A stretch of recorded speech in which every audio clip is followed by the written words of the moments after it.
Hola, ¿cómo están? Soy Joel Melgarejo y en esta oportunidad vamos a continuar desarrollando las excepciones en el juicio ejecutivo. Dentro de todo este transitar hemos desarrollado todo lo que concierne a la preparación de acción ejecutiva, hemos desarrollado el estudio del título ejecutivo conforme al artículo 450, hemos desarrollado esta etapa indispensable del juicio ejecutivo que es la intimación de pago, asimismo cómo se practica la función del oficial de justicia y también la citación para oponer excepciones. En la primera parte de las excepciones hemos desarrollado lo que es la incompetencia y la falta de personería y ahora continuamos con esta excepción de litispendencia. La jurisprudencia nos dice de que la excepción de litispendencia equivale a decir un juicio pendiente. Debe haber un juicio pendiente, es decir, en trámite, sin que exista sentencia recurrible, siendo su objeto el tratar de impedir que se sustancie simultáneamente o separadamente otro proceso que se identifique con el anterior para evitar fallos contradictorios. La litispendencia por identidad se da cuando existen identidad o coincidencia de sujeto, objeto y causa. La litispendencia con conexidad se configura cuando no obstante, al no darse ambos procesos, las tres identidades se encuentran vinculadas de modo tal que la sentencia haya de dictarse en uno de ellos, pudiendo producirse los efectos de la cosa juzgada en el otro. Debemos de tener en cuenta y hacer aquí un paréntesis de que sabemos que el juicio ejecutivo es un juicio especial. Si se demanda el mismo título ejecutivo en otro juicio ejecutivo, evidentemente aquí existe una litispendencia si los dos juicios se encuentran abiertos. Pero ¿qué ocurre si es que hay un juicio ejecutivo abierto donde hay identidad sujeto, objeto y causa, independientemente que sean actor y demandado, y vemos en el otro, independientemente que sea actor y demandado, y vemos en el otro que hay un juicio de pago por consignación que tiene otro procedimiento? Allí encontramos de que no se puede dar la acumulación de acciones. La acumulación de acciones no se puede llegar a dar, pero hay una conexidad, hay una litispendencia por conexidad. Conexidad, ¿sí? Por lo cual, si bien es cierto, los procesos no se pueden acumular, lo que existe es una conexidad de sentencia única. Lo que se hace es que los dos juicios se transiten en forma separada, pero se queden pendientes de resolución. ¿Por qué? Porque podrían resultar unas resoluciones contradictorias. Podrían darse resoluciones contradictorias. Por eso, la jurisprudencia nos dice que la litispendencia con conexidad se configura cuando, no obstante, al no darse ambos procesos similares, ¿sí? se rigen por procedimientos distintos, las tres identidades se encuentran vinculadas de modo tal que la sentencia haya de dictarse en uno de ellos pudiera producir efectos de cosa juzgada en el otro. Por lo cual es importante determinar la litispendencia y no solamente fijarnos en la acumulación de acciones, sino también la conexidad de procesos, ¿sí? Que siempre debe tener en cuenta estos tres condimentos o elementos que hacen a la identidad de sujeto, objeto y causa, ¿sí?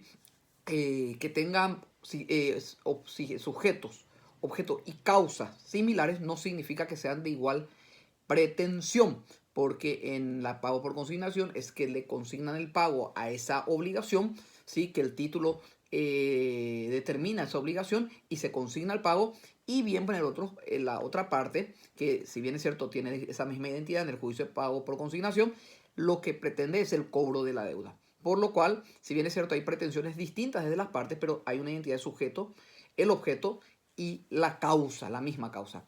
No existe litispendencia. Hay que tener en cuenta que hay otros casos, pero que no existe litispendencia cuando en el juicio ejecutivo se persigue el cobro de una suma, en tanto que en el de conocimiento, que estamos hablando, el ordinario, se pretende la nulidad de actos, ¿sí? No hay aquí una litispendencia porque se persiguen objetos distintos. Hay un objeto distinto, ¿sí? Uno es el cobro y el otro es la nulidad de un acto, ya sea de instrumentos públicos o privados.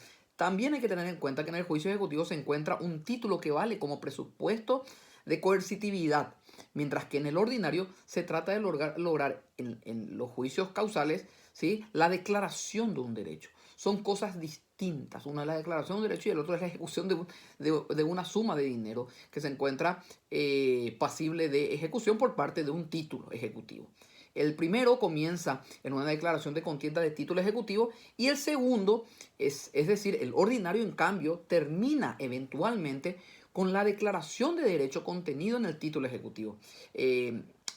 Con declaración del derecho. Es más, en el juicio ejecutivo promovido se pretende cobrar el mutuo otorgado, en tanto que en el de conocimiento se persigue la nulidad de actos de instrumento, la cancelación de inscripciones, ¿sí? O el determinar la obligación en sí, como se ha determinado. Por lo cual encontramos de que no solamente hay que tener en cuenta el tipo de proceso, sino lo importante aquí es el objeto y la causa.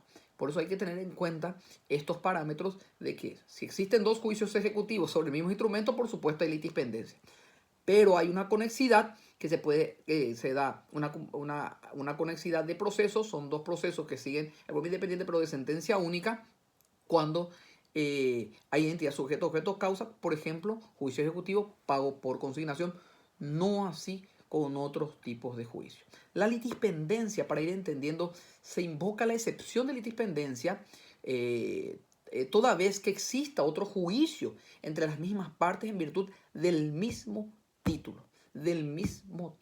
Resulta improcedente la excepción de litispendencia, contrario sensu, toda vez que el excepcionante no acredite que el ejecutante utilizó el mismo título o documentos para demandar el mismo monto dos veces. Si eso no se demuestra, no se puede declarar procedente la litispendencia. Y busca evitar, por supuesto, la litispendencia, sentencias contradictorias o dos sentencias en el mismo sentido, que se juzgue dos veces la misma cosa. La litispendencia existente genera la extinción del juicio menos avanzado. Cuando vemos la norma general y vamos al libro segundo del Código Procesal Civil para ver en la norma general qué nos dice la litispendencia, vemos nosotros de que hay dos presupuestos. Uno, el juicio más antiguo y el más avanzado. Sobre esto hay que tener en cuenta que la Corte Suprema de Justicia, Sala Civil, en un fallo del mes pasado, vendría a ser aclarando en el mes de julio de 2020, ha dictado una resolución donde determinaba en una contienda negativa de competencia que, si bien es cierto, pueden haber para una contienda por acumulación, era por acumulación de juicios, que si bien es cierto el presupuesto, te dan dos presupuestos para la acumulación, el más antiguo, ¿sí? O el más avanzado, hay que tener en cuenta el más avanzado, ¿sí? El más avanzado. En caso de que se encuentre los dos en la misma etapa procesal, allí sí uno ve el que es más antiguo. Pero entre la antigüedad y otro juicio novel hay que ver cuál de los dos está más avanzado. La lógica diría que sería el más antiguo, pero sabemos que eso no siempre es así. Algunos juicios que inician en poco tiempo se consigue avanzar más que en los juicios de larga data. Depende del juzgado donde se tramite. Bien, la conexidad hace a la imposibilidad de acumulación de acciones, de que los dos juicios se puedan juntar o que uno se extinga y el otro continúe. Cuando eso no ocurre, lo que se hace es una acumulación de procesos por conexidad, o se determina la conexidad de procesos donde ambos procesos siguen su transitar en forma independiente, pero la sentencia es única. Cuando uno llega a autos para sentencia, el mismo queda suspendido hasta que el otro expediente quede en la misma situación jurídica para llegar a tramitarse.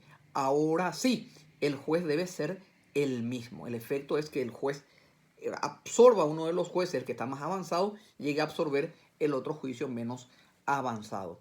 Bien, eso es en relación a la litispendencia. Observamos de vuelta de que su consecuencia es la extinción en caso de darse la litispendencia, pero en caso de que existan dos juicios con identidad sujeto, objeto, causa, la norma del libro segundo nos da la posibilidad de poder hacer esa acumulación de procesos por conexidad con mecanismo o finalidad de sentencia única. Otra excepción que vendría a ser ya la cuarta desarrollada. La primera fue incompetencia en otro video. También la segunda fue la excepción de falta de personería. Ahora acabamos de dar la litispendencia y continuamos con la excepción de falsedad del título. La excepción de falsedad del título sirve para alegar la falsedad material. ¿Qué significa falsedad material? Significa esos requisitos extrínsecos del título. O sea, la adulteración del documento. Cuando uno dice ese documento se encuentra adulterado, entonces allí uno presenta una excepción de falsedad al título. La falsedad de la firma o del contenido del mismo es el requisito de admisibilidad. La negación de la deuda, de la autenticidad del documento. A ver, primero, vamos de vuelta.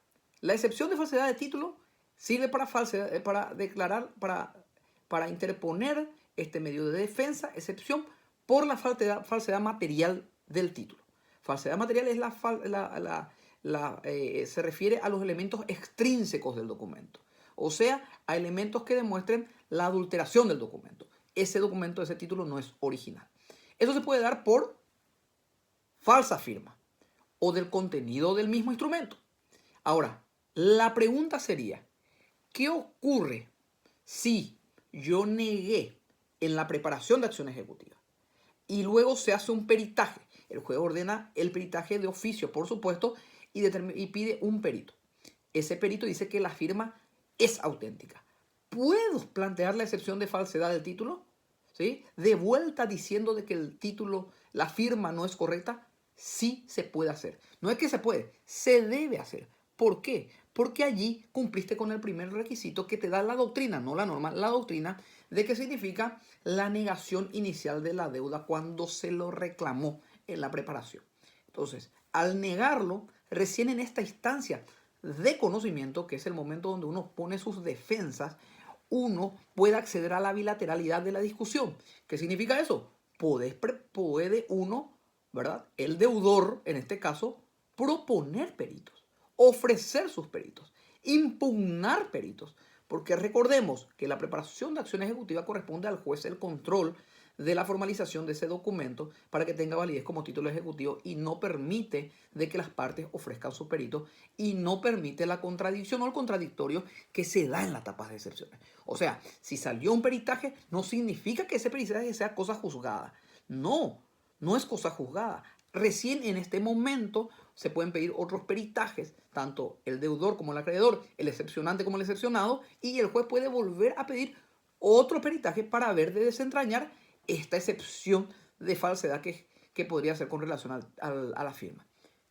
Cabe señalar que existe jurisprudencia dividida en relación a este requisito de admisibilidad, que es la negación originaria de la deuda. ¿De dónde viene esto? Porque no está en la norma. Viene de la doctrina argentina, donde la misma requería en aquel código de Vélez, y esa doctrina es la que se arrastra, de que en un inicio, para que exista coherencia, hayas negado la firma. ¿Cómo puedes decir ahora en etapas de excepciones que la firma no es tuya, siendo que reconociste en la primera, en la etapa preparatoria, que es la preparación de acción ejecutiva? ¿Por qué? Porque aquí estaríamos entrando en una incoherencia que hace a la teoría de los actos propios, que uno no puede desdecir los actos, ni menos, ¿verdad?, contradecir los actos que ha realizado, que ha consentido, ¿sí? Entonces esa es la teoría de los actos propios, y esa coherencia de la teoría de los actos propios hace de que en el momento de la excepción de falsedad, la doctrina nos traiga y nos estire ese requisito de la negación de la deuda. Ahora, pero decimos, hay una jurisprudencia dividida. ¿Por qué? Una cosa es que yo consienta la validez del título, de la firma, y luego la niegue. Efectivamente, hay una incoherencia, teoría de los actos propios. Pero ¿qué ocurre si yo no comparezco? Opera una presunción. No admití la deuda. Por lo cual, a mi opinión, es de que no es un requisito sine qua non el de la negación de la deuda. Podría darse la excepción de falsedad en este caso que les dije, que la persona no compareció, al no comparecer se le hace efectivo el apercibimiento y se decretó de que esa es su firma. El juez dispuso que es su firma y tuvo por iniciar el juicio ejecutivo. En la excepción de falsedad, niego que esa es mi firma. Quiero peritaje, ofrezco peritaje. ¿Sí? Entonces, así va generándose esta materia de la excepción. Resumiendo, se puede negar y se puede controvertir la firma del título en el momento de excepción de falsedad. Sí se puede. ¿Cuándo? Cuando no compareciste, ¿sí? O cuando negaste la deuda en la preparación de acción ejecutiva. Ah, no hubo preparación de acción ejecutiva. ¿Por qué? Porque esto certifica un escribano. También puedes presentar la excepción de falsedad. También puedes presentar la excepción de falsedad. Bien, pero también se puede dar en relación al contenido, a la autenticidad del contenido del documento, la autenticidad de ese documento. Por ejemplo, quiero que me exhiba ese documento. ¿Por qué? Porque yo no comparecí a la preparación y yo no sé si ese documento existe en original, porque no lo pude ver. Ahora bien, no puede fundarse en el abuso de la firma en blanco, ¿sí? Por ejemplo, no, yo firmé en blanco y él completó las letras y los números. No, no se puede fundar en el abuso de firma en blanco. Tampoco no puede alegarse vicios del consentimiento. ¿Por qué? Porque esto es un juicio ejecutivo y esto es un título ejecutivo. Se discute papeles, como diría Manuel Riera Hijo. Manuel Riera Hijo nos dice, en el juicio ejecutivo se discute papeles, documentos, no olviden eso. Entonces uno no puede decir y traer elementos que se pueden debatir en un juicio ordinario, porque este es un juicio especial de cobro. No puede estudiarse las causas de la obligación, está prohibido. El 465 nos dice con claridad, esto es un juicio ejecutivo, no se puede estudiar las causas obligacionales. Por lo tanto, la falsedad material se refiere a los elementos exteriores, visibles del documento. Se materializa ese documento por las firmas o esa falsedad al impugnar la firma, las tachaduras, las enmiendas o borrones que tiene el documento, ¿sí? Son discutidos y deben ser probados, ¿sí? En esta excepción. La negación de la firma en la preparación, como decíamos, no impide, recuerden, no impide en su alegación en la etapa de excepciones, en las casuísticas que desarrollé. ¿Puede tratarse de instrumentos públicos o privados? Puede tratarse de instrumentos públicos o privados. No importa. Es el momento en que uno ejerce esa defensa. Se puede ejercer esa defensa. Los instrumentos privados reconocidos judicialmente o declarados como auténticos, según el 407 nos dice, recordemos, el instrumento privado judicialmente reconocido por parte a quien se opone o declarado debidamente reconocido tiene el mismo valor que instrumento público entre los que lo han suscrito y sus sucesores. ¿Qué implica esto? Que igual la excepción de falsedad puede darse a ese documento privado que ahora ya es público porque se reconoció, ¿sí? O a ese instrumento público o a cualquier título ejecutivo que se presente, siempre y cuando de que la falsedad sea material con elementos exteriores visibles, ya sea las firmas, tachaduras, enmiendas y borrones. Por último, la falsedad material, la falsedad del título se da cuando el documento en que se funda la ejecución, el documento en que se funda la ejecución es falso en parte o en su totalidad. Cuando el documento es falso en parte o en su totalidad. Puede también ser auténtico, pero adulterado, ¿sí? Falsificado en la fecha, en la cantidad, en la firma, etcétera, etcétera. En uno o en otro caso.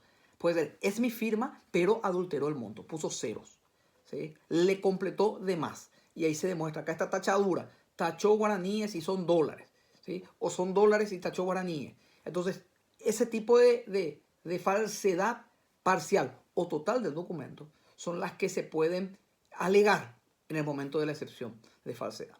En detrimento del ejecutado, por supuesto, también pueden adolecer enmendaduras, raspaduras, interlineados, agregados, que no se hallan con la salvedad pertinente, ¿sí? Que no se hallan con la salvedad pertinente, o eso no ha sido parte de la preparación de acción ejecutiva, por lo cual y puedes impugnarlo por falsedad si es la falsedad del documento.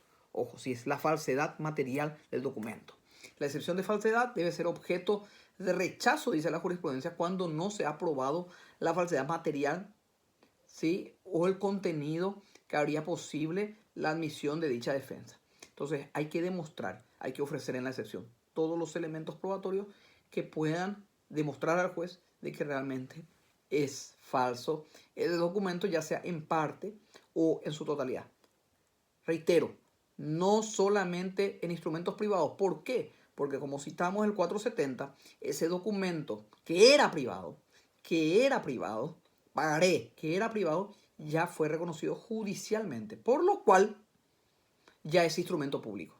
Y al ser instrumento público nos da la particularidad de que puede ser un pagaré con certificación de firma o un pagaré privado reconocido judicialmente. Ambos, todo tipo de instrumento puede ser objeto de la falsedad material si es que se puede demostrar su falta de autenticidad. ¿Qué efectos trae consigo esta excepción?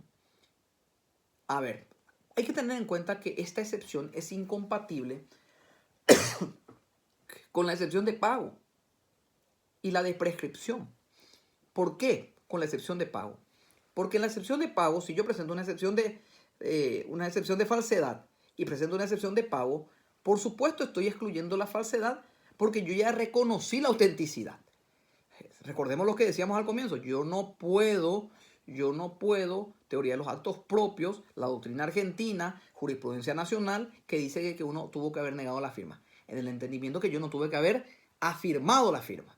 ¿Sí? Entonces, por eso, si yo le digo pagué o pagué parcialmente, significa que yo estoy diciendo que el documento es original. Entonces son excepciones totalmente contradictorias que no pueden promoverse de esa manera. A ver, y la de prescripción, ojo, la excepción de prescripción es su naturaleza, por más que muchos no lo quieran admitir, es un medio de defensa por el cual uno impugna el plazo de validez del documento, pero reconoce implícitamente de que ese documento es original. Entonces tengan cuidado, reitero, cuando uno excepciona de prescripción, uno está impugnando el plazo de validez de ese documento, ¿sí? El plazo de prescripción, el plazo de validez, ¿sí? De ese instrumento para poder ejercer el derecho subjetivo facultad de iniciar el juicio, pero al reconocer el plazo y decir ese plazo ya prescribió y no puede ser oponible a este documento, implícitamente reconoce la autenticidad del mismo. Por lo cual son excepciones contradictorias. Así, igual que la excepción de pago total o parcial, la excepción de prescripción. Por lo cual, a plantearse uno de estos dos, o los dos, con la excepción de falsedad, la excepción de falsedad directamente queda rechazado por ser incongruente con las otras pretensiones. La carga de la prueba, por supuesto, ¿sí? La carga de la prueba corresponde al excepcionante, al demandado, al deudor, porque él es el que afirma el hecho de decir, este documento es falso.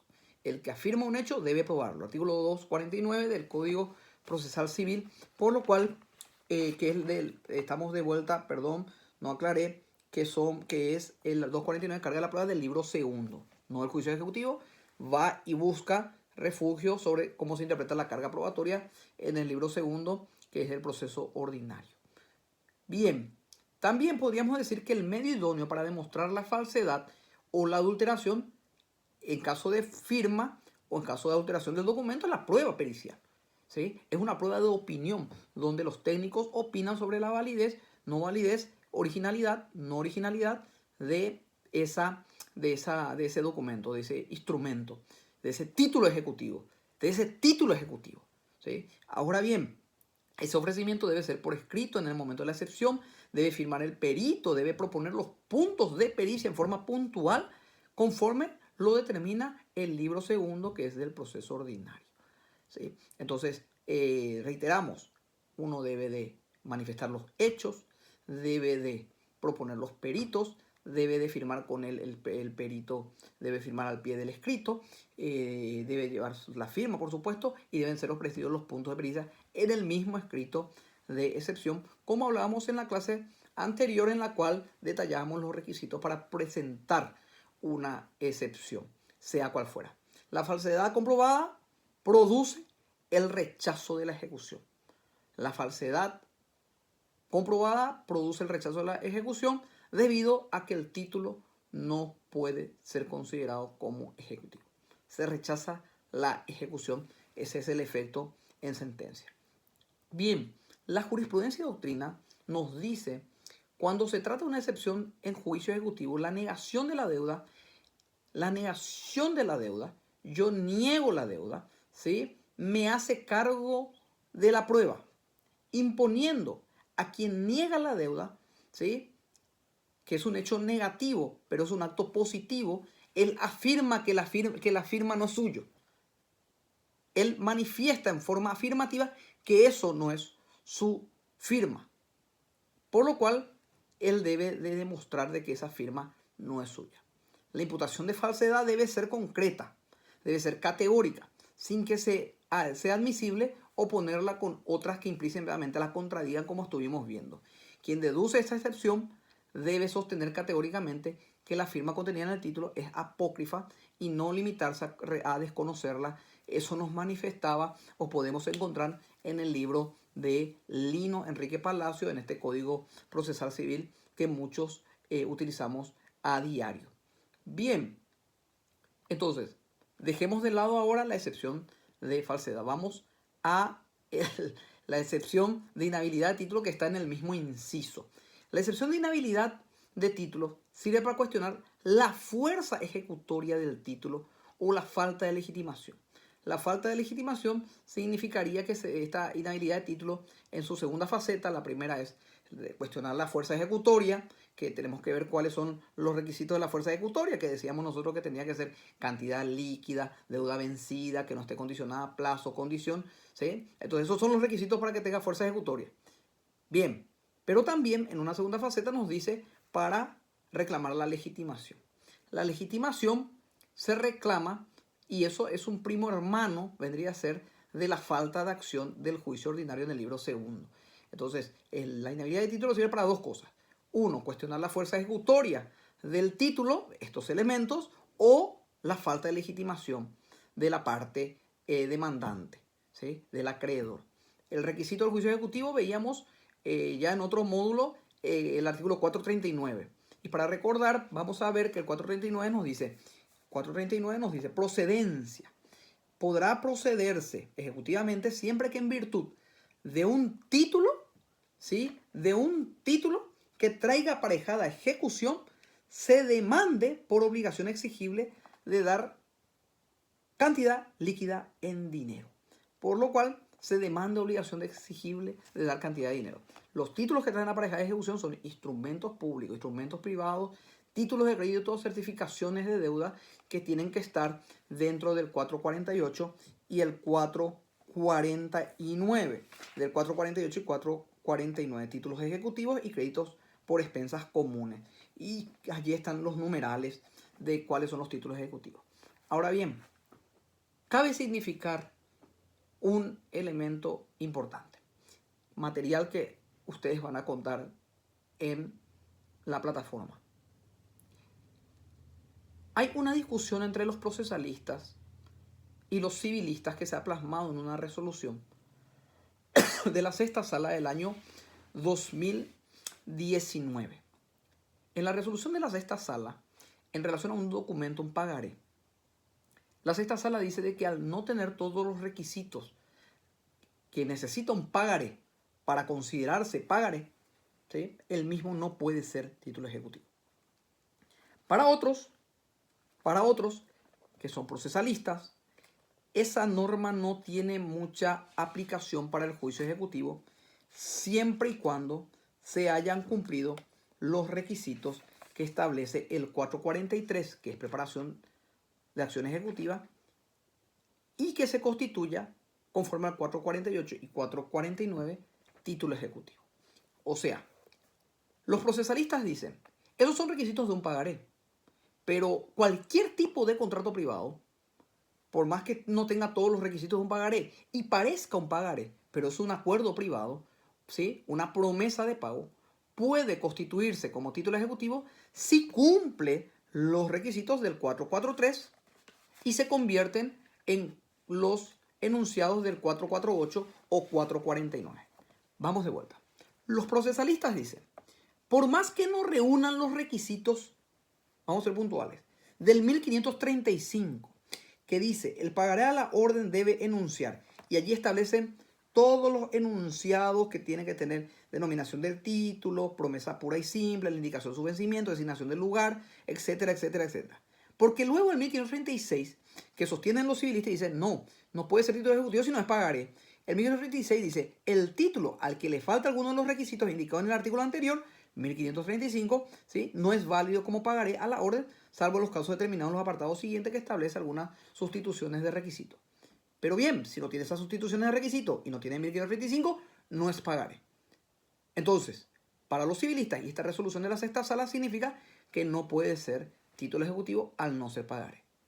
Los procesalistas o la otra cara dicen, muy bien, no es pagaré, pero de igual manera puede convertirse en título ejecutivo porque es un instrumento privado.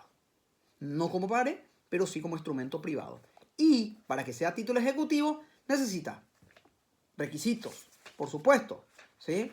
¿Qué requisitos? 443, que son los requisitos genéricos para el juicio ejecutivo que se encuentra en casos, ¿sí? Podrán preparar las acciones ejecutivas pidiendo previamente y allí enumera, que ya vimos en otra clase, y también cuando realizando eso se conviertan en 448, títulos ejecutivos. Los títulos que traen aparejada de ejecución de conformidad al artículo 439 son los siguientes. Entonces, dentro de esa conjunción, dentro de esta conjunción, nos encontramos de esta posición dividida que ya afecta a la jurisprudencia.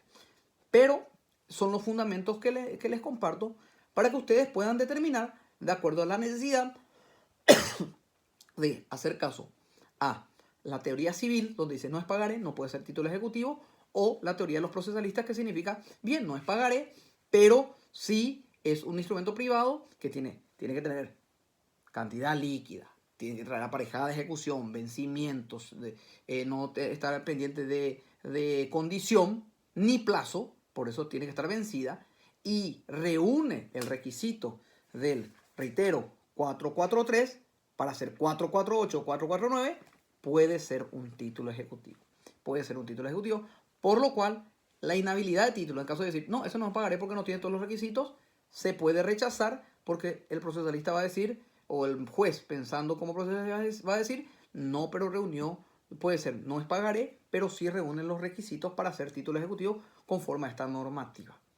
Bien, la procedencia para la inhabilidad de título es que el documento público o privado dotado de fuerza ejecutiva, ¿sí? Que tenga una obligación,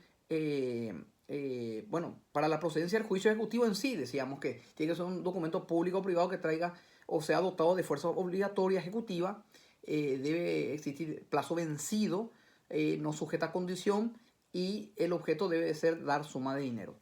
Ojo, hay un problema generalmente en la factura conformada. Eso también nos hacía notar en una oportunidad Manuel Riera Hijo, cuando él nos decía y nos mostraba una factura y decía que para la factura conformada puede tener la firma y uno le llame al representante de la empresa y le diga reconozca la obligación por más que la firma era un independiente, o haga 444, segunda parte, hechos preparatorios, se vea los informes para ver si es un funcionario, o te pida primero que declare el representante de la empresa si este es su funcionario, está encargado de recepcionar mercancías. Por ejemplo, el encargado de depósito de un supermercado, entonces lo llama al representante de la empresa y le dice, ¿eso es un funcionario suyo? Sí. ¿Está encargado de recepcionar la mercadería? Sí. Ah, ok. Se le llama a reconocer la firma, 444, primera parte, reconoce la firma, bien. Factura conformada o factura cambiaria, como nos dice hoy la nueva ley de factoraje.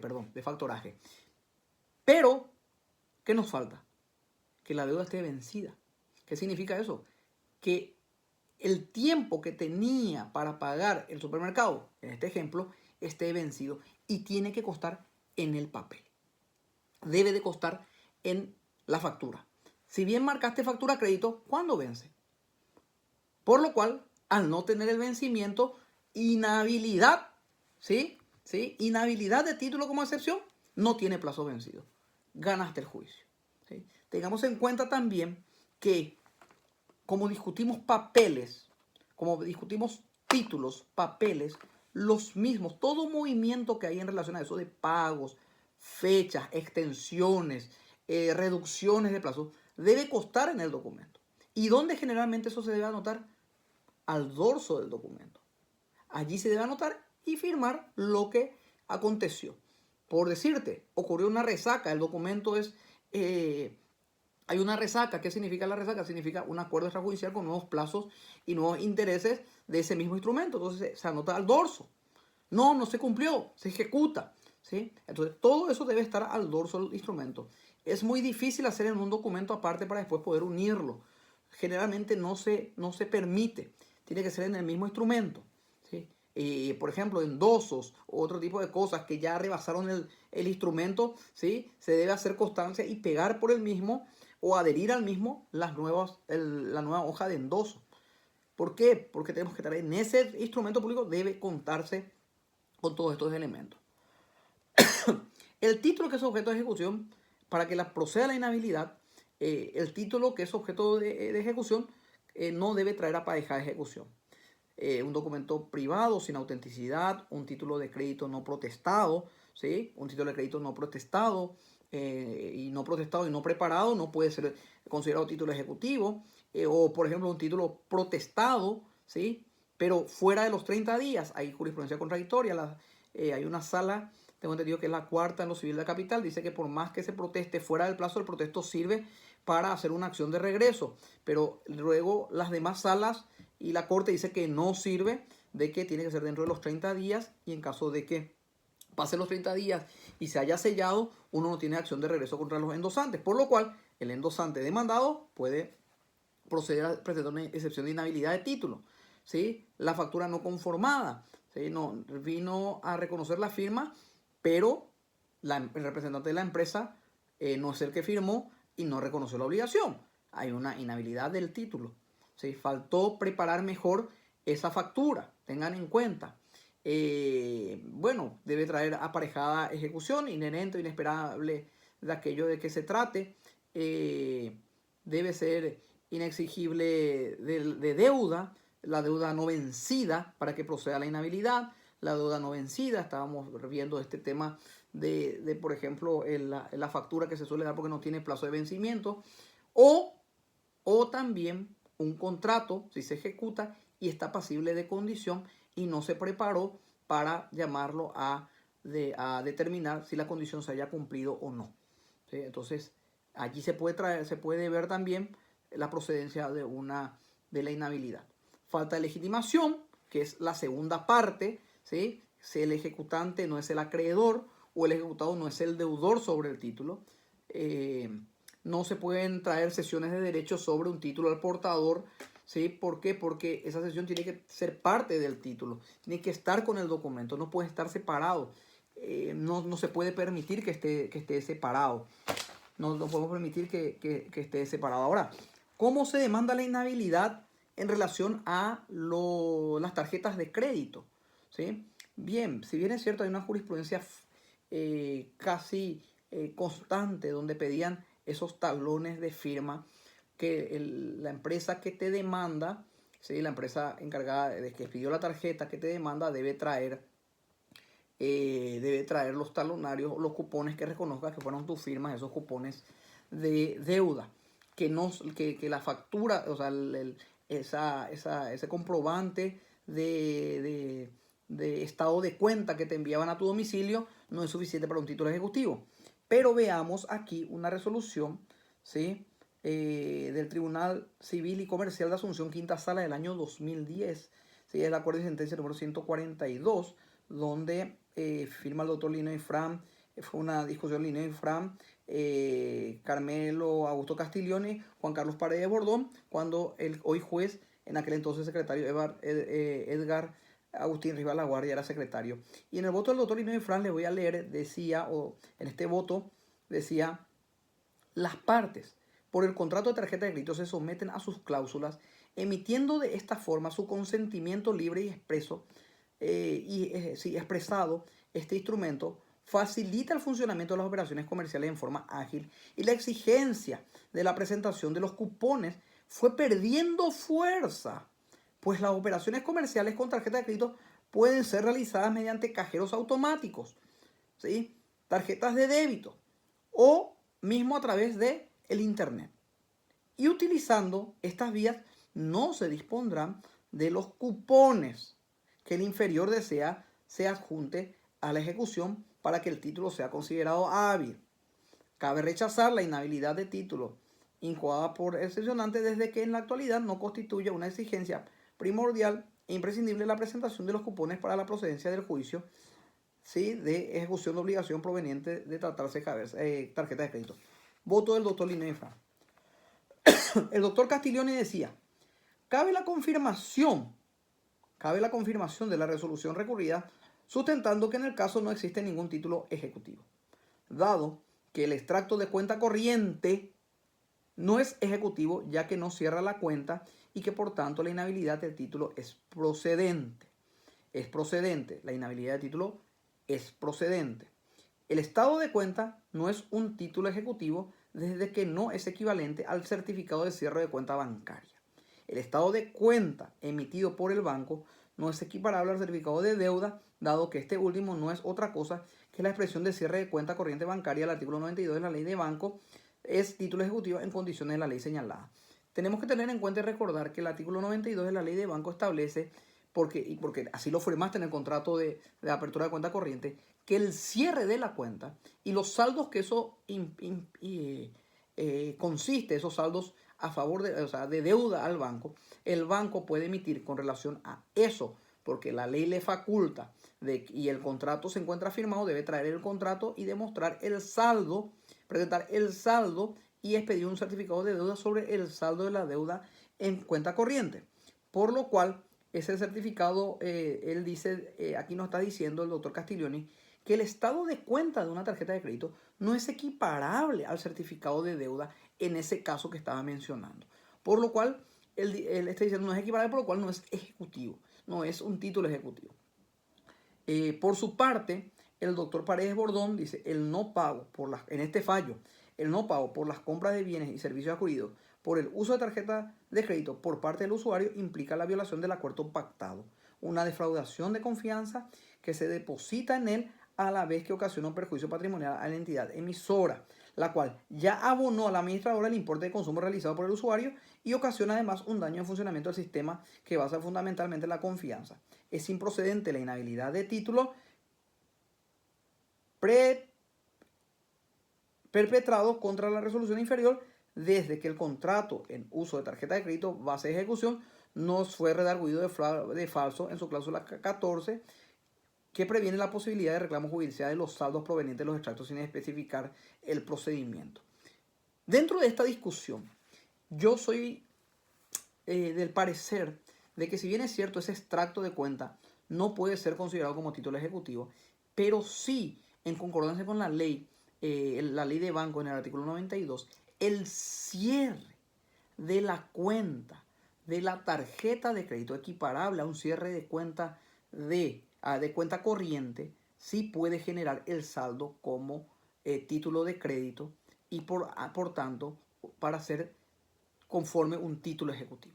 O sea, el banco puede ejecutar previo cierre de la línea de tarjeta de crédito, porque así se lo establece en el contrato y es equiparable analógicamente al artículo 92 que establece en los contratos de cuenta corriente, en los contratos bancarios, porque eso se encuentra dentro de los títulos de cuentas bancarias.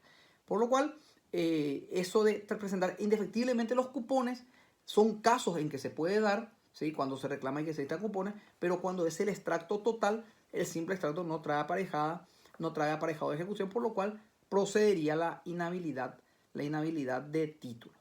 Bien, eso para entender más también sobre la procedencia de la inhabilidad. Bien, decíamos entonces que tiene que ser un título que no trae aparejada de ejecución, que la deuda no debe estar vencida, de que debe haber una condición suspensiva de la posibilidad de poder, una condición suspensiva que imposibilite que el título sea considerado ejecutivo, y en segundo lugar la falta de legitimación del ejecutante, que no es el acreedor, o el ejecutado que no sea el deudor según el título.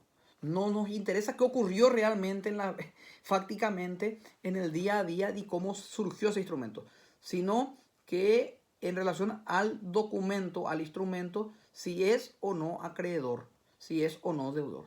Los requisitos de admisibilidad para este tipo de excepción es la legitimación, por supuesto, la capacidad, ¿sí?, de la persona que promueve la excepción, el domicilio procesal, el ofrecimiento de las pruebas si estuvieron en plazo, esas pruebas documentales que agrega para demostrar inhabilidad, deben tener las copias para traslados pertinentes para correr traslado de la excepción, los fundamentos deben ser claros y concretos, la petición debe ser específica, no general, genérica ni que contenga otros elementos de ejecución. Debe ser específica sobre esta excepción. Debe negarse la deuda, por supuesto. Si uno dice que ese título es inhábil, significa que la deuda no existe, ¿sí? Que la deuda no existe. Salvo que se funde en la falta de exigibilidad, que significa es falta de el instrumento es válido, pero no está vencido. Salvo que se fije se funde en la falta de exigibilidad del documento. También la inhabilidad de título tiene incompatibilidades, como la que vimos anteriormente, la excepción de falsedad. Por supuesto, uno no puede decir que el documento es inhábil, siendo que uno también excepciona de pago, parcial o total. Entonces, ¿cómo uno va a decir que es inhábil siendo que uno excepciona de pago?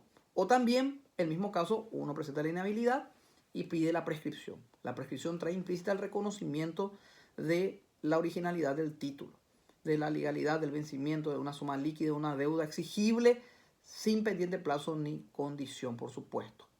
En resumen, la excepción de inhabilidad de título solamente puede ser acogida por el magistrado cuando el título de ejecución no es de los enumerados en el 448, no es un título ejecutivo, no exista legitimación activa o pasiva entre los sujetos que incoan la acción, se pretende ejecutar una suma de dinero, que no se pretende ejecutar una suma de dinero, sino que se pretende ejecutar una obligación de hacer o de no hacer, ¿sí? No puede, el juicio ejecutivo no está para ello, que la suma reclamada no sea líquida, no se haya determinado, ¿sí? Falta un paso más o no se hizo la preparación para poder establecer la liquidación de la suma, entonces por lo cual no puede ser declarado como suma líquida, por lo cual es inhábil, o las deudas no exigibles por hallarse sujeta a plazo o condición. Esto podemos llegar a ver en un acuerdo y sentencia número 6 de fecha del año 98 de la primera sala con voto del doctor Ríos Cabrera, en aquel entonces el doctor Paiva Baldovino y el doctor Marco Riera Jante. La inhabilidad por vía de la excepción importa negar la validez o fuerza ejecutiva del título presentado. Posición contraria con el reconocimiento de la deuda por parte del excepcionante. Por supuesto, no podemos ejercer la inhabilidad de título siendo que reconocimos la obligación. Teoría de los actos propios, vamos de vuelta. Teoría de los actos propios. Si uno en la tapa ha afirmado de que la obligación existe en la preparación, no puede decir ahora de que es inhábil el documento, ¿sí? Es un requisito de admisibilidad, es un requisito previo de que de esta manera también o haya negado o puede plantearse si es y negar en este momento de la sesión si no se presentó y se le hizo efectivo el apercibimiento, por lo cual el título fue preparado. Bien, la ley que establece la factura cambiaria es la 2542, recordemos, del año 2020, y esto viene a refrendar algo que ya estaba en los registros del Banco Central y ya lo utilizaban como factura cambiaria los bancos o financieras, conforme al acta número 38 del 1 de julio del año 2009 del Banco Central. Por lo cual en algún momento uno habrá visto un juicio donde el banco intenta hacer valer una factura de entes, de empresas, ¿sí? Y es un banco el que viene a reclamar. Y uno dice, pero ¿cómo llegó al banco si yo nunca hice la transacción, esa factura nunca tuve una actividad con ese banco sobre esa obligación? Bien, pero según el acta número 38 del año 2009, ya se empezaba a utilizar como factura cambiaria. Compraban los bancos o vendían facturas como títulos de crédito. En ese momento las excepciones que se planteaban, por supuesto, era la inhabilidad de título porque no traía aparejada ejecución, porque los títulos para traer aparejado ejecución deben estar reconocidos por ley, ¿sí? La ley debe otorgar, debe de calificar o determinar qué son títulos ejecutivos, ya sea una ley especial o ya sea el Código Procesal Civil. Por lo cual se oponían las excepciones de inhabilidad cuando existía el decreto. Ahora ya es ley, por lo cual existe la factura cambiaria, es aplicable como un documento de crédito, como un título de crédito, donde uno puede ir endosando y transfiriendo las obligaciones. Y puede ser el tenedor el que reclame la factura, el cobro de esa factura. Eso es importante. Eso es importante que lleguemos a tener en cuenta para esta situación. Regresando al tema de las tarjetas de crédito, también hay otra jurisprudencia que quiero compartir con ustedes, que es la empresa Credifácil, Saeca y Cárdenas Ayala Jorge sobre cobro de garantías, una acuerdo de sentencia número 32, sí nos dice, en lo referente a la habilidad de las deudas originarias por el uso de tarjetas de crédito, debemos mencionar que existe escasa jurisprudencia sobre el tema. No obstante, ella está alzada, tiene un criterio al respecto. Es necesario, pues, avalar esta deuda, ciertos documentos como los cupones donde conste la firma del deudor y un estado de cuenta corriente o extracto y el contrato de tarjeta de crédito o cuenta corriente. O sea, te vas poniendo documentos, o sea, elementos que deben incorporarse en su conjunto para que pueda ser considerado como título ejecutivo. Por lo cual, de vuelta, el solo extracto de la tarjeta de crédito no puede ser considerado, como un título ejecutivo válido, Bien, la prescripción, la excepción de prescripción. Vimos ya incompetencia, falta de personería, litispendencia, falsedad, inhabilidad y vamos a la prescripción.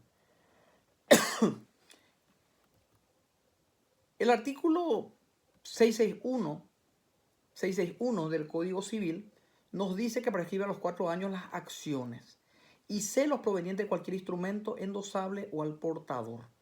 Salvo disposiciones de leyes especiales, el plazo comienza a correr en los títulos a la vista. A la vista significa, te muestro el título y me lo pagas. Te muestro el título y me lo pagas. A la vista. Te muestro y me lo pagas. ¿Sí? Desde la fecha de su emisión y en aquellos de plazo de su vencimiento. Bien, eso nos dice el 661. Por lo cual, para que el instrumento pueda ser pasible de una excepción de prescripción, debe haber pasado los 4 años de validez de ese instrumento endosable o al portador, y la misma ley nos establece que el plazo corre, ¿sí?, a los títulos a la vista desde la fecha de su emisión, ¿sí?, esa única fecha que consta ahí, desde allí empieza a correr, y en aquellos aplazos desde la fecha de su vencimiento, por lo cual hay que hacer el cálculo para determinar esa prescripción. Recordemos, no se puede oponer excepción de prescripción con la inhabilidad de título o con la de falsedad. Hay que elegir bien, porque la prescripción trae consigo la aceptación de la validez del título. Excepción de pago documentado. La excepción de pago documentado solo puede probarse por instrumentos que emanan del acreedor, de fecha posterior al título, por supuesto, base de la ejecución y que hace expresa referencia al cumplimiento de la obligación que se reclama. Debe haber una posibilidad de una identidad entre el instrumento, ¿sí?, y el documento posterior del título para poder demostrar este pago. Bien, y debe hacer expresa referencia del cumplimiento de esa obligación, ¿sí? Por ejemplo, recibo de pago del cheque número tal, de fecha tal, ¿sí?, librador tal. Debe estar expresado y con el monto. Debe tener todos los requisitos para que podamos unir y demostrar de que este documento de pago hace a este título ejecutivo, ¿sí? Debe estar mencionado expresamente la obligación con indicación de todos sus elementos. Debe estar expresado, debe estar determinado. Para que proceda la excepción de pago parcial, debe estar fehacientemente demostrado el cumplimiento de la obligación, a través, por supuesto, de instrumentos que emanan del ejecutante. ¿De quién ejecutante? Del acreedor. Y que se refieren de modo expreso e indubitable a la obligación reclamada. La presentación de otros pagarés no cumplen el requisito, ¿sí? Por ejemplo, yo demuestro que yo he pagado otros pagarés o un pagaré de fecha posterior. No demuestra nada. Tiene que ser un documento que demuestre efectivamente el pago, ¿sí? Por eso, la presentación de otros pagarés no cumplen con el requisito, sino que tan solo prueban la existencia de otras obligaciones a cargo del deudor, eventualmente ya canceladas, ¿sí?, pero no demuestran en sí de que hayas pagado esa obligación. Puedes demostrar que pagaste otras deudas posteriores o deudas anteriores, ¿sí?, con el mismo acreedor, pero no que pagaste esa deuda. La excepción de pago, que es el de pago documentado, puede ser total o parcial, ¿sí? Debe estar siempre documentada, es decir, debe ser probada por medio de documentos o instrumentos emanados del acreedor, no declaraciones, o de su representante, por supuesto, en los cuales se haga referencia clara y expresa la obligación que es objeto de ejecución, debiendo tales documentos ser de fecha no anteriores, posteriores, porque el vencimiento es posterior a la fecha del libramiento del título, ¿sí? Y por supuesto, hay que tener en cuenta esto. El documento de pago debe ser anterior a la intimación de pago realizada en el juicio ejecutivo. Por lo cual, debe estar documentado, debe ser con fecha posterior al título, debe demostrar y expresar ese documento la obligación que se paga con todos los datos, y ese pago de ese documento debe ser anterior a la intimación. Si se le intimó, debe pagar en el juicio, no fuera del juicio, a no ser que allí llegue un acuerdo total de pago. Un acuerdo total y finiquito. Si no es así, lo recomendable es pagar en el juicio. Y si pagas fuera del juicio después de la intimación, hay que documentar de a qué grado llega el acuerdo llevado, si es intereses, costas, gastos, lo que generalmente son objeto de liquidación. Recordemos que el artículo 570 del Código Civil, nos dice: el acreedor que reciba el pago debe librar recibo y hacer anotaciones de dicho pago sobre el título, al dorso del título, si éste no se restituye al deudor. Los gastos del pago son a cargo del deudor. Recordemos de vuelta, 570 del Código Civil nos dice que el acreedor que reciba un pago debe librar recibo de pago y hacer anotaciones de dicho, no uno y otro, y no un recibo o, un recibo y hacer anotaciones de dicho pago sobre el título, papel, si éste no restituye al deudor, ¿sí? Si éste no restituye, si no te entrega el título, si no te entrega el pagaré, si no te entrega el contrato, si no te entrega el cheque, si no te entrega la factura, ¿sí? Si no te entrega el documento obligatorio, obligacional, ¿sí? Uno tiene que tener el recibo y anotar en el instrumento el pago que se va realizando, ¿sí? Bien, compensación, la excepción de compensación. La compensación es una forma de extinción de las obligaciones.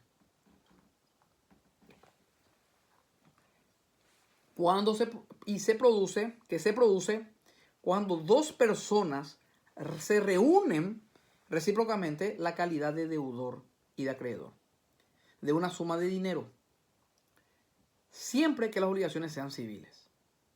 Siempre que las obligaciones sean civiles, exigibles, líquidas y expeditas. Significa que entre esas dos personas que tienen deudas recíprocas en sumas de dinero, en obligaciones civiles, exigibles y líquidas, ¿sí? Pueden llegar a hacerse compensaciones de deudas. Deben reunir recíprocamente deudor, acreedor, deudor, ¿se entiende? La compensación extingue con fuerza de pago las deudas hasta la concurrencia de la menor, desde el momento en que ambas comenzaron a coexistir. El efecto extintivo se produce de pleno derecho. Y con fuerza de pago. ¿Sí? Con fuerza de pago. Significa que aquí yo tengo, él tiene una deuda conmigo, exigible, líquida, ¿sí? Por lo cual, eso tiene fuerza de pago al tiempo de coexistir ambas deudas, pero debe coexistir ambas deudas. ¿Sí? Generalmente lo que se realiza para ofrecer la compensación y estar más seguro, presentan acreedor demanda a deudor y este deudor se convierte en acreedor y demanda al acreedor en calidad de deudor, y son dos juicios distintos, ¿sí? Para poder compensar estos pagos, la compensación debe ser invocada para tales efectos se produzca, pero la necesidad de oposición no le resta el carácter de ipso iure a la extinción de las obligaciones involucradas. De hecho, esta compensación hace que no exista obligación, pero debe ser declarado, debe ser opuesto para poder resolverse de esta manera esta excepción de compensación. La de pago documentado o la de pago documentado, ya sea parcial o general, parcial o total, vimos, y esta es una compensación que, si bien es cierto, no es un pago en efectivo, sino que hay deudas recíprocas exigibles y líquidas vigentes que pueden ser opuestas a fin de extinguir, de hecho, extingue las obligaciones. La excepción de espera. La excepción de espera debe fundarse en la extinción de un nuevo plazo otorgado al deudor. Vamos de vuelta. La excepción de espera debe fundarse en la existencia de un nuevo plazo otorgado para el deudor. Se dio un nuevo plazo, está documentado que se dio un nuevo plazo. ¿Dónde? En el instrumento, ¿sí? Ya sea unilateralmente por el acreedor o por acuerdo entre ellos dos, entre las partes. Requiere no solo la presentación del documento que demuestre esto, sino que el documento del documento mismo emerja sin lugar a dudas las claras intenciones del acreedor de conceder un nuevo plazo. Si te da un nuevo plazo, hay que establecer al dorso del documento. Si este es el instrumento, al dorso del instrumento. Ya la jurisprudencia de la primera sala del año 98, número 49, nos decía: la excepción de espera y o compromiso solo puede ser instrumentada por escritura pública o bien por instrumento privado, reconocido por el acreedor, en donde se manifieste en forma expresa, ineludible, a voluntad o intención de conceder una espera al deudor, sino también el dorso del documento. No puede prosperar la excepción de espera cuando no se acompañó a la misma, a la excepción promovida, documentos emanados del acreedor que permitan suponer la existencia de un compromiso en tal sentido, como asimismo cuando existe una categoría de negación de parte del acreedor hipotecario. Esto es otro caso que nos da la jurisprudencia en el acuerdo de sentencia número 22 del año 98, también de la primera sala, que nos dice: no puede prosperar la excepción de espera cuando no se acompaña la misma documentos emanados del acreedor, que permita suponer la existencia de un compromiso en tal sentido. Es el compromiso que el acreedor hace en forma unilateral o en forma bilateral sobre los plazos.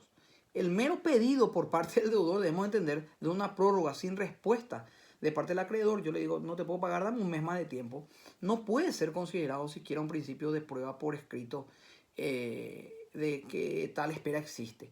Porque la espera, el control de la espera, la decisión de la espera, la tiene el acreedor.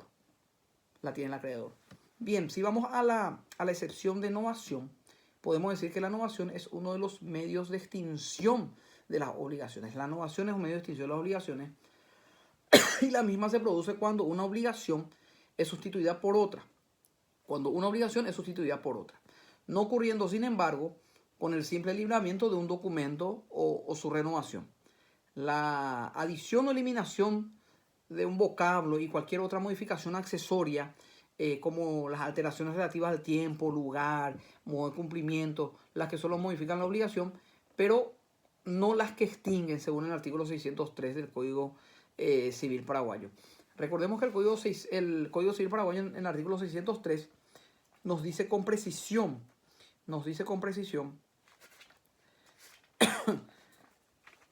el libramiento de un documento o su renovación, en relación a la novación, la adición o eliminación de su vocablo, ¿sí?, o cualquier de otra modificación accesoria, como la alteración relativa de tiempo, lugar, modo o cumplimiento, solo modifican la obligación, pero no la extinguen. Una cosa es la novación, ¿sí?, y otra cosa es la modificación de uno de los elementos. ¿Sí? La novación significa eliminación, extinción de la obligación por una nueva. Se sustituye por una nueva obligación, por lo cual la primaria se extingue. Ahora, la modificación de plazo, alteración de tiempo, modo, cuantía o lugar de cumplimiento, esos son modificaciones que no son novación, no extinguen la obligación. Para extinguir la obligación debe haber una obligación nueva que sustituya la anterior. La novación es la sustitución de una nueva obligación por otra anterior, la cual queda extinguida. ¿Sí? Para que haya novación es necesario que lo declaren las partes o que aparezca individualmente en su intención que ha sido innovar, ¿verdad?, por un nuevo documento que puede ser demostrable en una escritura o un contrato privado. Porque la nueva obligación envuelve la extinción de la antigua. Hay que dejar en claro, ¿sí? Esta deuda más esta deuda, ahora vamos a ejecutar en este instrumento. Se extingue la anterior. Tanto es así que si no aparece la intención de novar, se miran las dos obligaciones como coexistentes. O sea, se debe demostrar de que aquí lo que ha querido no es que hay dos obligaciones, sino que esta segunda obligación absorbe a la primera, sustituye a la primera para poder extinguirla. Pero eso debe ser demostrable, fehacientemente. Fehacientemente. Así también, ya llegando casi finalizando las excepciones, podemos llegar a las excepciones de quita, remisión y transacción, ¿verdad? Estudiándola en una misma. La excepción de quita, remisión y transacción, conciliación, también podríamos llegar a decirle. Estas excepciones solo pueden acreditarse mediante prueba documental, ¿sí? Por lo tanto, la falta de presentación del documento original no puede suplirse mediante la innovación de que aquel que se encuentra agregado a otro juicio, sino que se especifica dónde se tramita ni suministrar los datos necesarios para la individualización del contenido del documento, ¿sí? Esto nos dice Lino Enrique Palacio en su manual de Derecho Civil. La falta de presentación del documento original no puede suplirse diciendo, allá está el documento, porque vaya y busque, o oficie y traiga, o incorpóreme, o consígame, o oficie para que informe si es que tiene el documento, si realmente porque me contaron que había una transacción, o se quedó en la escribanía. No, tiene que estar agregado el documento que demuestra una quita, espera, remisión, novación, ¿sí? Transacción, conciliación, ¿sí? Se debe ser probado documentalmente y no amerita traiga o se encuentra con fulano que venga a declarar como absolución de posiciones de que realmente atestigue de que hay un acuerdo. No funciona de esa manera. Se tiene que documentar puntualmente. La última, excepción de nulidad. La excepción de nulidad, conforme al 463, podrá también el ejecutado, por vía de la excepción, alegar la nulidad de la ejecución. Únicamente podrá fundarse en ella no haberse observado la prescripción para intimación de pago y para la citación de oponer excepciones, siempre que en el acto de pedir la declaración de nulidad, el ejecutado depositara la suma fijada en el mandamiento o pusiera excepciones. Hay que ser claro en esto. El juicio ejecutivo es un juicio totalmente especial. Es un juicio que no admite incidentes de nulidad, porque todas las nulidades de las etapas que se fueron desarrollando deben ser presentadas como excepción de nulidad, como un único momento de defensa en el momento de excepciones. Si es que hay una anomalía que le causa una indefensión o una imposibilidad de realizar algún acto en la citación de pago, la intimación, ya sea en la notificación en la citación para preparar la acción, para reconocer la firma, en alguno de esos momentos procedimentales, ocurre una nulidad, no se puede presentar el incidente de nulidad. La idea del juicio ejecutivo es que todo se sustancie, todas las posibles nulidades que causen un perjuicio, por supuesto al deudor, demandado, ejecutado, sean promovidas y sean estudiadas en un solo acto antes de la sentencia, con la sentencia, que es la excepción de nulidad. Por eso debe fundarse la excepción de nulidad. Descartamos entonces la posibilidad de incidente de nulidad. Descartamos el incidente de nulidad en relación a los pasos fundamentales del juicio ejecutivo. Descartamos el incidente de nulidad, es la excepción de nulidad en el momento de excepcionar. Y puede fundarse por no haberse observado los prescritos o las prescripciones, los procedimientos para la intimación de pago, ¿sí? Y para la citación para oponer excepciones, no se realizaron como debe ser en el plazo establecido, con el mandamiento establecido 451 para la intimación, ¿sí? Ahora bien, presentás la excepción de nulidad en el acto, ¿verdad? En el acto vas a pedir la nulidad y si, por ejemplo, decís, no se me intimó bien, no se me intimó conforme a la ley, no solamente tenés que manifestarlo y probarlo, sino también tenés que depositar la suma fijada en el mandamiento. Tenés que depositar la suma que se encontraba en el mandamiento, porque justamente la intimación, ¿qué te imposibilitó? Pagar. Por lo cual, debes pagar y pedir esta excepción. Debes pagar y pedir esta excepción, porque lo que te imposibilitó fue pagar. Por lo cual ahora pagaste y decís, acá presento la excepción porque me ha impedido pagar y aquí estoy pagando. Si no pagas y presentas la excepción diciendo no me intimó, no me citó, ¿sí? Entonces va a ser rechazada. El incumplimiento de las normas establecidas para la preparación de vía ejecutiva también pueden fundarse en ella la excepción de nulidad siempre que el ejecutado desconozca la obligación, ¿sí? Niegue la autenticidad de la firma, el carácter del locatario en su caso o el cumplimiento de la condición en la preparación, por lo cual es un requisito, no solamente presentar la excepción de nulidad y decir no fui notificado, ¿verdad?, conforme, o no se preparó como tiene que ser, no fui notificado para aceptar la condición, no fui notificado para determinar que ya no existe condición, no fui notificado para determinar mi carácter locatario, ¿sí? No fui notificado correctamente para poder reconocer la firma. Y eso se demuestra porque la intimación se hizo en otro lado, ¿sí?, en otro domicilio. Entonces, ahí presenta como excepción de nulidad. Y al presentar como excepción de nulidad, se necesita, se requiere como requisito, porque nunca reconociste la firma, desconocer la firma. Si no desconoces la firma y decís, no, no se preparó correctamente, pero no estás desconociendo la firma ni la obligación, por lo cual sería contradictoria tu excepción, por eso hay que manifestarlo. De esta manera, cerramos el estudio, vamos a decirlo, genérico, rápido, de los requisitos, efectos de todos los tipos de excepciones. El siguiente módulo, quisiera que ya trabajemos sobre la sentencia, cómo se estructura la sentencia, los elementos de la sentencia, los efectos de la sentencia y los recursos. Bueno, estoy muy agradecido con todos ustedes y deseo que estén bien y nos sigan en la siguiente clase. Muchas gracias.